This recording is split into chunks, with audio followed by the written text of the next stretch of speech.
दोस्तों, स्वागत है आपका मेरे YouTube चैनल इंग्लिश बाबू पर। और आज मैं फिर हाजिर हूँ आपके साथ एक नई स्टोरी लेकर।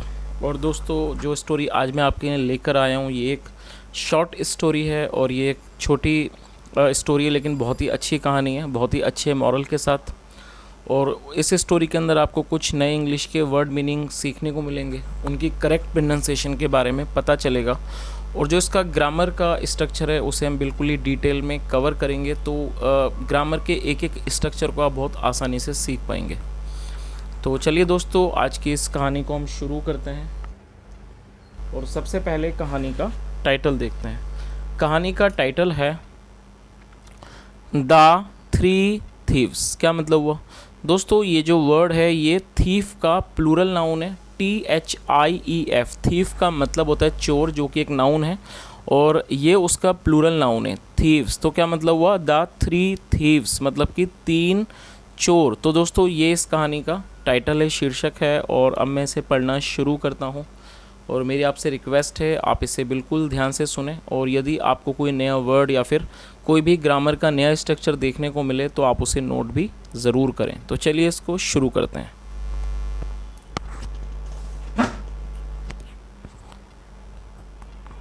Once there were three thieves. क्या मतलब हुआ दोस्तों? ये जो हमारा वाक्य है ये सिंपल पास्ट का वाक्य है। और सिंपल पास्ट का मतलब होता है जब आप वॉज या वर का प्रयोग करते हैं किसी भी वाक्य में हेल्पिंग वर्ब के रूप में, और साथ में कोई भी नाउन या फिर एडजेक्टिव को लेकर वाक्य बनाते हैं। तो इस तरह का जो वाक्य है वो सिंपल पास्ट का वाक्य कहलाता है, जहाँ पर किसी भी तरह की वर्ब का प्रयोग नहीं किया जाता है।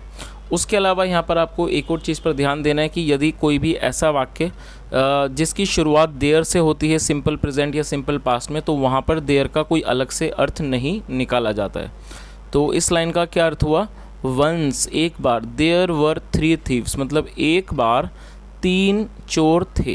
तो दोस्तों, ये हमारा सिंपल पास्ट का सेंटेंस है। आगे देखिए, one day they robbed a wealthy merchant's house. क्या मतलब हुआ दोस्तों? ये जो हमारा वाक्य है ये पास्ट इंडेफिनिट का अफर्मेटिव वाक्य है। और जब हम पास्ट इंडेफिनिट में कोई भी अफर्मेटिव का वाक्य बनाते हैं तो वहाँ पर वर्ब की सेकंड फॉर्म का प्रयोग किया जाता है। और ये रॉब की सेकंड फॉर्म है। रॉब का मतलब होता है लूटना, और ये सेकंड फॉर्म है रॉब्ड। और दोस्तों, यहाँ पर मर्चेंट के बाद एपेस्ट्रॉफी एस का प्रयोग किया गया है। एपेस्ट्रॉफी एस का मतलब होता है का, के, की। जब हम किसी के साथ कुछ जोड़ना चाहते हैं तो वहाँ पर एपेस्ट्रॉफी एस का प्रयोग किया जाता है। मर्चेंट का मतलब व्यापारी, और मर्चेंट्स हाउस मतलब व्यापारी का घर। तो इस पूरी लाइन का क्या अर्थ हुआ? वन डे, एक दिन, दे robbed a wealthy merchant's house, मतलब एक दिन उन्होंने। और दोस्तों, ये जो दे है ये दे का मतलब होता है वे या वे लोग, और ये एक प्लूरल नाउन है। तो आपको ये चीज़ याद रखनी है कि दे के अंदर एक से अधिक व्यक्ति सब्जेक्ट के रूप में शामिल होते हैं। तो इस लाइन का अर्थ क्या हुआ कि एक दिन, वन डे, दे रॉब्ड, उन्होंने लूटा, अ वेल्दी मर्चेंट्स हाउस, एक अमीर, वेल्दी मतलब अमीर, एक अमीर व्यापारी का घर। तो इस पूरी लाइन का क्या अर्थ हुआ कि एक दिन उन्होंने एक अमीर व्यापारी के घर को लूटा। चलिए आगे देखिए।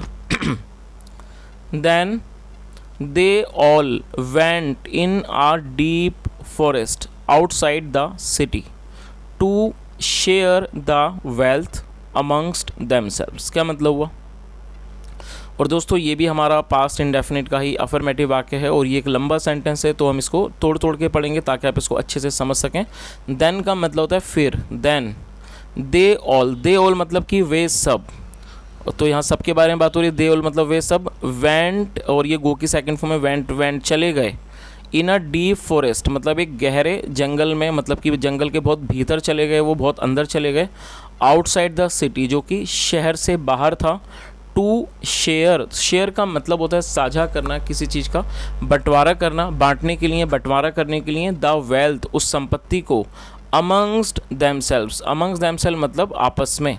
और दोस्तों, यहाँ पर आपको एक चीज़ देखनी है कि यदि ये बंटवारा दो लोगों के बीच में होता तो यहाँ पर बिटवीन का प्रयोग किया जाता है, लेकिन यदि दो से अधिक लोगों के बीच की बात की है तो वहाँ पर अमंगस्ट का प्रयोग किया जाता है। अमंगस्ट दैमसेल्व्स मतलब आपस में। तो यहाँ पर तीन लोग थे तो यहाँ पर अमंगस्ट का प्रयोग किया गया। तो दोस्तों, यहाँ तक आपको स्टोरी अच्छे से समझ आ गई होगी कि एक बार जो थे तीन चोर थे, और एक दिन उन्होंने एक अमीर व्यापारी के घर को लूटा, उसके बाद वो जो तीनों थे वो तीनों जंगल के अंदर चले गए और बहुत अंदर चले गए, बहुत डीप में, मतलब कि बहुत ही भीतर चले गए, जो कि शहर से बाहर था।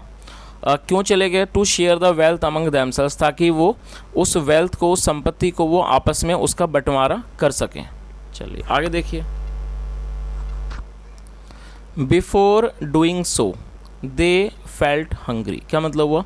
बिफोर डूइंग सो मतलब ऐसा, बिफोर डूइंग सो मतलब ऐसा करने से पहले, they felt hungry.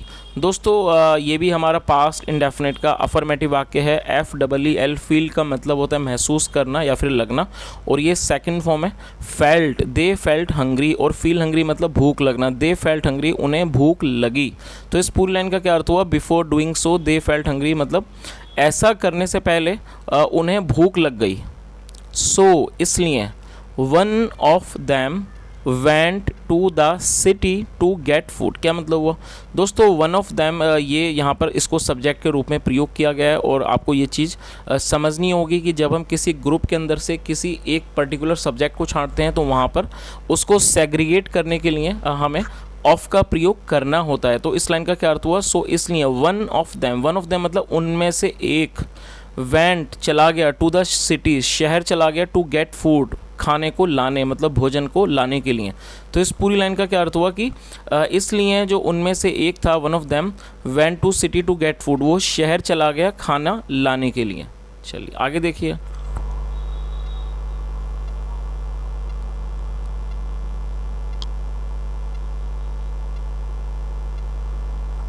He went to the city and ate food, क्या मतलब हुआ? और दोस्तों ये जो हमारा सेंटेंस है ये पास्ट इंडेफिनिट का अफर्मेटिव वाक्य है, और यहाँ पर दो क्रियाएं हुई हैं और आप इन दोनों को समझ लीजिए। जो पहला काम है वो है जाने का, सेकंड फॉर्म में went. He went to the city मतलब वह शहर चला गया, एंड एट फूड और उसने खाना खा लिया। दोस्तों यहाँ पर मैं आपका ध्यान इस बात पर दिलाना चाहूँगा कि अक्सर आपने इस तरह के भी वाक्य देखे होंगे जहाँ पर जब हम दूसरी वर्ब का प्रयोग करते हैं तो उससे पहले टू लगाया जाता है, लेकिन अब आप सोचेंगे कि यहाँ पर ऐसा क्यों नहीं हुआ, यहाँ पर दूसरी बार सेकंड फॉर्म का प्रयोग किया गया। तो इसका रीज़न ये है कि यदि जब आप दूसरी वर्ब लगाएंगे उससे पहले टू नहीं होगा, यदि एंड वगैरह जैसे शब्द आएंगे तो वहाँ पर सेकंड फॉर्म का ही प्रयोग किया जाएगा, मतलब कि जो भी टेंस के अकॉर्डिंगली वहाँ पर वर्ब की फॉर्म आनी होगी वो आएगी। तो इस लाइन का क्या अर्थ हुआ? He went to the city and ate food मतलब वह शहर गया और उसने खाना खा लिया। Then he mixed poison in same packed food to feed the other two because he wanted to have all the wealth, क्या मतलब हुआ? दोस्तों बड़ा सेंटेंस है, इसको हम तोड़ तोड़ के पढ़ेंगे, इसको अच्छे समझ लिए। देन मतलब फिर, ही मिक्स्ड और मिक्स का मतलब है मिला देना। ही मिक्स्ड उसने मिला दिया, पॉइजन जहर मिला दिया, इन सेम पैक्ड फूड जो वही जो पैक्ड फूड था, मतलब कि जो पैक्ड फूड का मतलब होता है इस तरह का भोजन जो पैक किया गया वो, तो जो पैक खाना था उसके अंदर उसने, उसी खाने के अंदर उसने जहर मिला दिया। टू फीड मतलब खिलाना, खिलाने के लिए। द अदर टू दूसरे दो को, जो दूसरे दो थे उनको खिलाने के लिए। बिकॉज क्योंकि, he wanted to have, want का मतलब चाहना और ये पास्ट में ही वॉन्टेड वो चाहता था, टू हैव प्राप्त करना, ऑल द वेल्थ सारी संपत्ति को। तो दोस्तों इस पूरी लाइन का क्या अर्थ हुआ कि यहाँ से देख लेते हैं कि वह शहर चला गया और उसने खाना खाया, फिर उसने उसी खाने के जो पैक्ड फूड था उसके अंदर उसने जहर को मिला दिया उन दोनों को खिलाने के लिए। Because he wanted to have all the wealth क्योंकि वह सारी संपत्ति लेना चाहता था। चलिए आगे देखिए। On the other side, on the other side का मतलब होता है दूसरी तरफ, दूसरी तरफ। The two thieves in the forest, जो ये दो चोर थे इन द फॉरेस्ट जंगल में।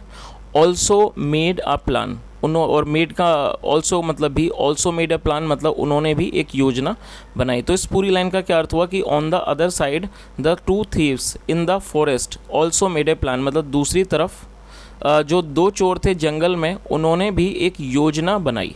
चलिए आगे देखिए। दे हिड बिहाइंड अ ट्री, दोस्तों ये भी पास्ट इंडेफिनिट का अफर्मेटिव वाक्य है और ये हाइड की सेकंड फॉर्म है। आप इसकी फर्स्ट फॉर्म को नोट कर सकते हैं, HIDE, हाइड का मतलब होता है छुपना या फिर छुपाना, और ये इसकी सेकंड फॉर्म है हिड।